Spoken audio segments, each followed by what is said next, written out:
Hello everyone, I am back with the targets of day 10 of our 125 days target series for the preparation of SSC CGL 2025.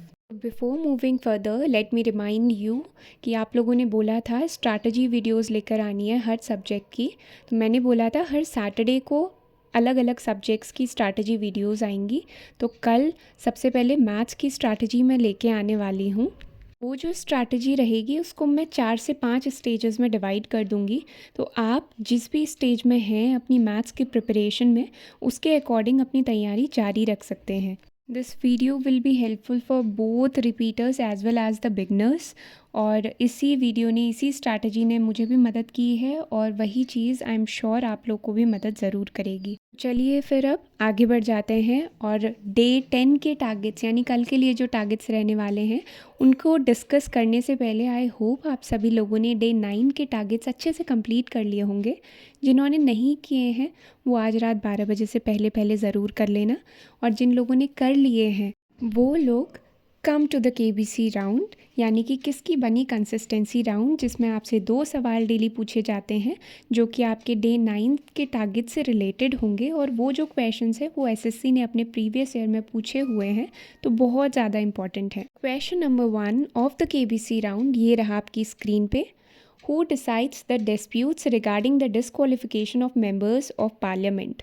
Parliament के members का disqualification से related जो disputes होते हैं वो कौन decide करता है? Supreme court, election commission, prime minister in consultation with the supreme court, या फिर the president in consultation with the supreme court. तो इनमें से करेक्ट आंसर आपको बताना है।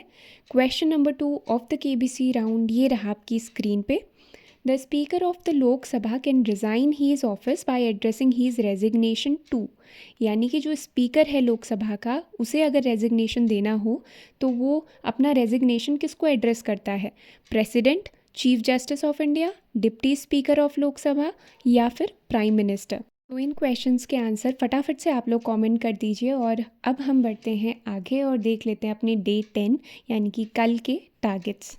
सबसे पहले आ जाते हैं मैथ्स के सेक्शन में, जिसमें कैलकुलेशन प्रैक्टिस करनी है 20 minute.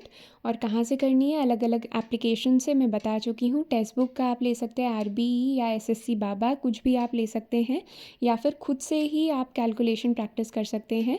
Then ratio, percentage, 40 questions each आप लोग को करने हैं। देन रीजनिंग, एनालॉजी आपको करनी है वर्बल, 40 क्वेश्चंस करने हैं। कहाँ से करना है? मैथ्स और रीजनिंग दोनों की बुक्स मैं आप लोग को बता ही चुकी हूँ। और नंबर ऑफ़ क्वेश्चंस आप अपने टाइम के अकॉर्डिंग एडजस्ट कर सकते हैं। देन इंग्लिश में ग्रामर वाले पोर्शन में वर्ब स्टार्ट किया है, टेंस ऑलरेडी कंप्लीट हो चुका है, उसको बस टाइम टू टाइम अब रिवाइज़ करने की ज़रूरत है, वो मैं बता दूंगी कब करना है। और वर्ब के जो नोट्स हैं वो प्लेन टू पैरामाउंट या फिर यूट्यूब पे कोई भी प्लेलिस्ट होगी वहाँ से आप लोग कवर कर सकते हैं। देन वोकैब सेक्शन में सिनोनिम्स कवर करने हैं from 161 to 190, and one word substitution cover करने हैं फ्रॉम 161 टू 190 अगेन। सोर्स मैं आपको बता ही चुकी हूँ, ब्लैक बुक, किरण, कहीं से भी आप इसको कवर कर सकते हैं।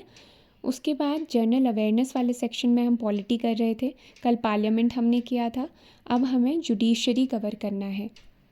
जुडिशरी में भी मैं सेम चीज़ बोलूँगी, आर्टिकल्स पढ़ने हैं पर इम्पॉर्टेंट आर्टिकल्स पढ़ने हैं। सारे आर्टिकल्स आपको याद करने की ज़रूरत नहीं है। सुप्रीम कोर्ट, हाई कोर्ट, ये सब चीज़ आपको पढ़ना है। साथ ही साथ लैंडमार्क केसेस भी आपको पढ़ना है। इस बार SSC CGL मेंस में लैंडमार्क केसेस का ही एक क्वेश्चन आया हुआ था, तो ये बहुत ज़्यादा इंपॉर्टेंट रहता है। लैंडमार्क केसेस में जैसे Kesavananda Bharati case, Minerva Mills case, तो ये सारे केसेस आप लोग को स्टडी करने होंगे। और डिटेल में स्टडी करने की ज़रूरत नहीं है, जस्ट एक चीज़ ध्यान में रखना कि किस चीज़ से ये रिलेटेड है और इनका ईयर भी आप याद कर सकते हो। तो ये सारे हैं हमारे कल के टारगेट्स। और इन टारगेट्स को कंप्लीट करते वक्त अगर आपको कोई भी परेशानी आती है या कोई क्वेश्चन आपसे नहीं सॉल्व हो रहा है तो आप हमारे टेलीग्राम ग्रुप से जुड़ सकते हैं। ग्रेट लर्निंग SSC करके टेलीग्राम ग्रुप है, जिसका लिंक मैं कमेंट सेक्शन में पिन कर दूँगी। इसके अलावा मैंने एक और चीज़ सोची है, क्योंकि आपका और मेरा दोनों का ही टाइम बहुत ज़्यादा इम्पॉर्टेंट है, तो मैंने ये डिसाइड किया है कि जो मैं अपनी टारगेट कंप्लीशन वीडियो लेके आती थी टारगेट्स डिस्कस करने के बाद, वो मैं हफ्ते में केवल 1 या 2 दिन या 3 दिन मैक्सिमम वो वीडियो लेकर के आऊँ, क्योंकि मोर और लेस वो सेम ही रहती है। इससे वीडियो भी शॉर्ट रहेगी और हमारा टाइम भी सेव होगा। बाकी जो इम्पोर्टेंट वीडियोस हैं जैसे स्ट्रैटेजी डिस्कसिंग या मॉक वाली, तो वो तो ऑब्वियसली मैं लेकर के ही आऊँगी। इसमें आपका क्या ओपिनियन है, आप वो मुझसे शेयर कर सकते हैं। और इसके अलावा अगर ऐसे कोई क्वेरी आपकी रह गई हो जो मैंने रिज़ॉल्व नहीं की, तो आप वो कमेंट कर सकते हैं। मैं पूरी ऑनेस्टी के साथ कोशिश करूँगी उसे रिज़ॉल्व करने की। तो आज के लिए बस इतना ही। अब कल मिलते हैं टारगेट्स को पूरा करने के बाद।